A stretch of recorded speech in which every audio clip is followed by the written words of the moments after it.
Have you figured out your niche? Are you helping adding value to other people's lives? Then you're in the right place. Welcome to Munira's Musings with your host, co-author of Conversations with Top Real Estate Investors Volume 3, Munira Zahabi.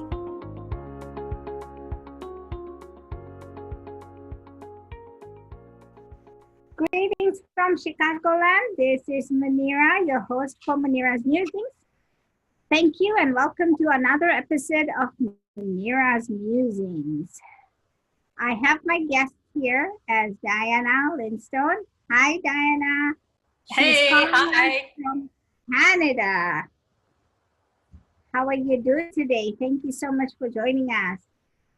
Thank you so much. It's a little cold here, as I'm sure it is in Chicago as well, but we can get this party started. Let's do it. But before we do get started, let's talk about who I am and what I do. I am the niche navigator. I help coaches and businesspreneurs find and market to their niche. A niche is a cornerstone of the business. It helps you grow, and it is the foundation of the business. Without it, you may be like a fish flopping out of the water because you are frustrated, you spend a lot of money, and now you just want to give up. We don't want you to give up. So if you have a good niche, you will be able to be successful. That's what we want. Munira's Musings came about because I saw many entrepreneurs doing a lot of good things out in life. And I realized that they weren't exposing and promoting themselves, the way they should. So I decided to do it for them. This is my way of allowing them to be on my show, allowing me to be curious without being nosy. Thank you.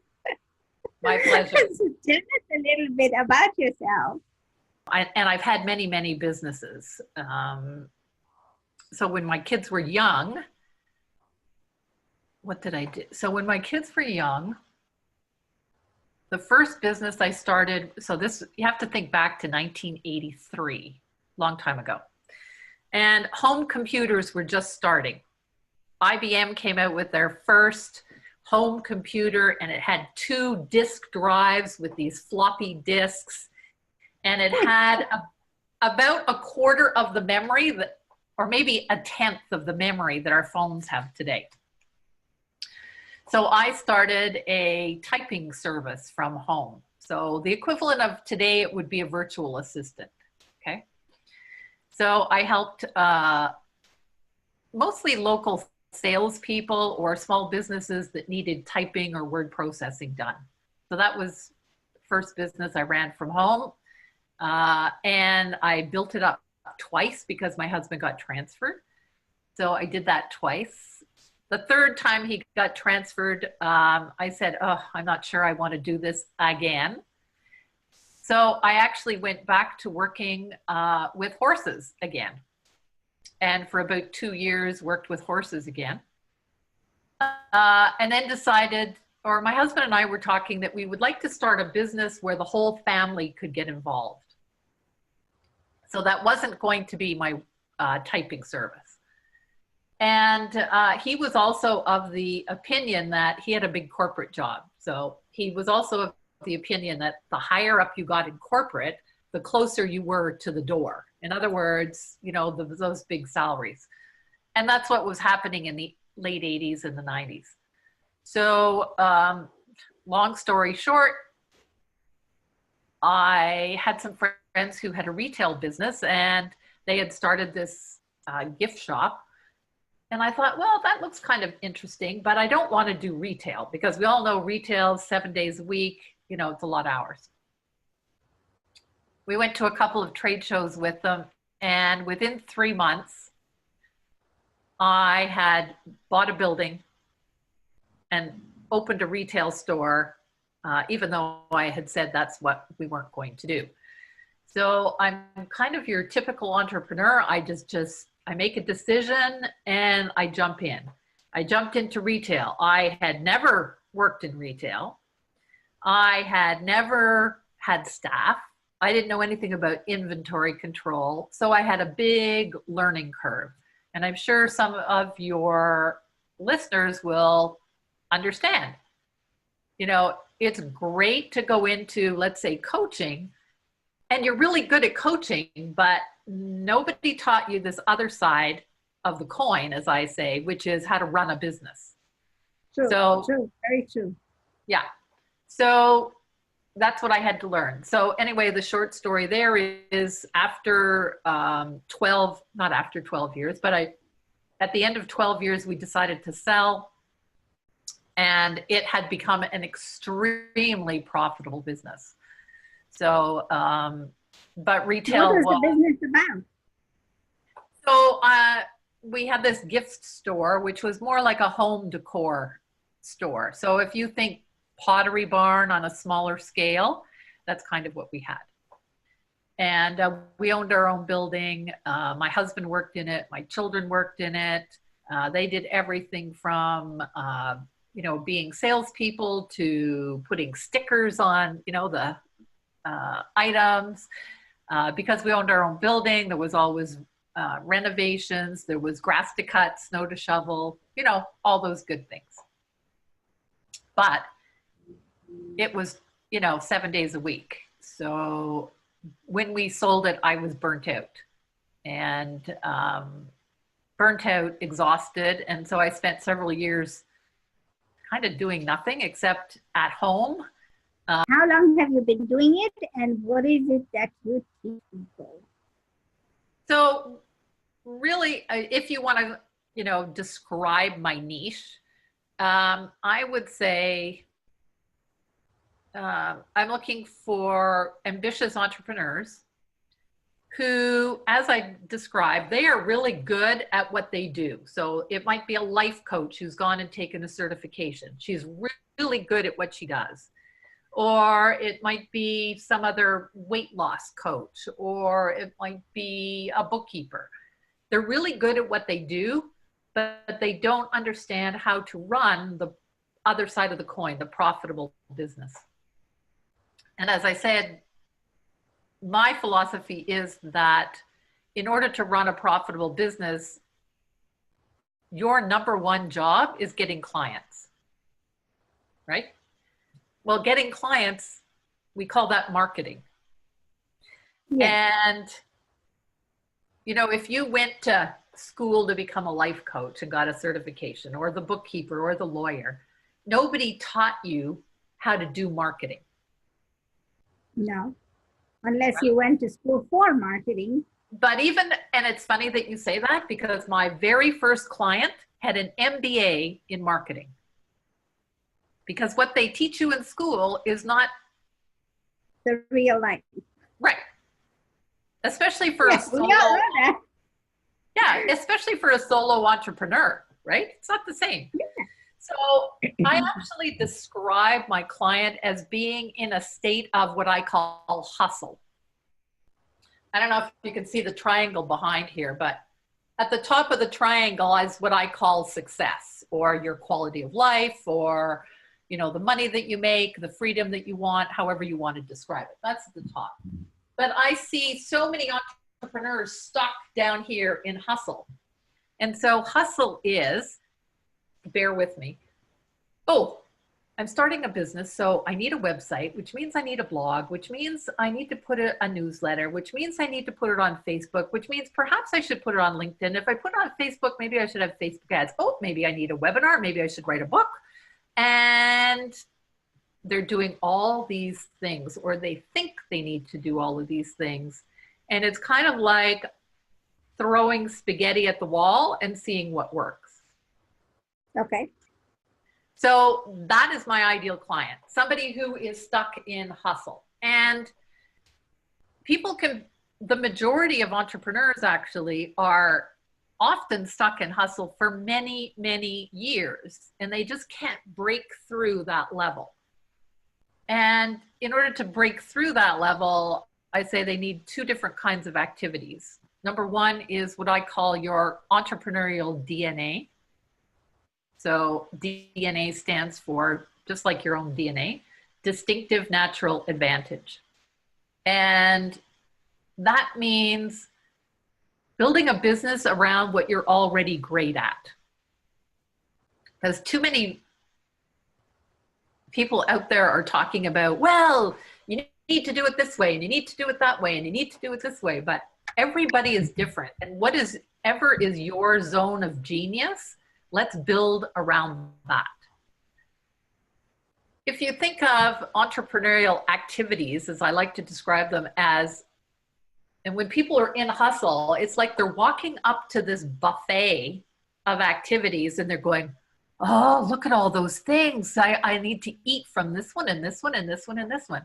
And what does that cause? Overwhelm. A stomachache. Right. Overwhelm, frustration, marketing that doesn't work because they're not approaching it simply and strategically. So when you know your entrepreneurial DNA, what you're already good at, you can start eliminating some of these activities on the buffet. The second type of activity I like to help people focus on is what I call your CRA. And it's not for Canadians, that stands for Canada Revenue Agency, but that's not what I mean. What I mean are the consistently the right activities for your stage of business growth. And for those of you who've done some studying about business growth, there's about 4 stages of business growth. And for each stage of business growth, there are very specific activities that will help you get some traction and move out of hustle. And when you know what those activities are, again, when you walk up to that entrepreneurial buffet, you go, I don't need this, I don't need that. And so most people don't need, when they're in this stage, you don't need to be writing a book, hiring a team, considering Facebook ads, webinars, paid traffic, any of those. Just like push those plates off to the side, and then you're left with a very succinct list of things to focus on, and that will move you out of hustle. So that's the type of entrepreneur or ambitious entrepreneur I'm looking for and my niche is someone who is stuck in hustle. And typically they are not someone who has just started a business, but someone who has been out there and is trying to get that traction, and they feel like they're spinning their wheels. So those are words that they will often say to me. So that's a long description, but hopefully that will help your listeners understand. Because we have to understand in people's niches, it's not, I believe anyway, it's not so much about it's a particular demographic, it's a particular age group. It's more about what is their problem and how do we help them solve it. So my niche's problem is that they're stuck in hustle and their marketing is not working. Yeah. So you've captured a lot of things that I think that are correct, but when you help somebody, I mean, what are the 3 things that you help with that allows that overwhelm to go away? Well, I think you and I both know that simply having a mentor will certainly help with that overwhelm, because you have somebody there that can give you some constructive feedback. If you're part of some sort of a community, so when people work with my group program, we have a community Facebook page. Again, that gives them the confidence that they can try things out in that community. But very specifically, to get out of hustle is simply about simplifying things and being strategic. And I would say that probably one of the things that I am best known to give to my clients is clarity. And I feel that you are and I are on the same wavelength, because I've always spoken about fear and clarity, and most people don't take the first step because they're full of fear. If and I always think of a cartoon, Tom and Jerry cartoon, where if you were a cartoon and you are full of fear, and then as you become clear and confidence sets in, the fear leaves the body and you are filled with clarity and confidence. That's an image in my head. And Right. we've spoken before about this, and we think that most people are fearful and they're always worried about what if this does not happen. And I get clients like that and say, what if this doesn't work? And I say, what if it does? Exactly. You know, Exactly. and why don't you try it? Because if you don't try it, you'll never know if it works or not. And I think that fear, since we're talking about fear stops people. And it's fear of moving outside their comfort zone, fear of success, fear of failure, fear of judgment. There's all kinds of fear. But an entrepreneur is someone who, by definition, is willing to take a risk. And I believe, I started a retail store. I knew nothing about retail. Started a coaching business. I didn't know anything about coaching. But if you don't take that step, you'll never know, like you said. And you overcome fear and you gain confidence by being in action. But it has to be the right action.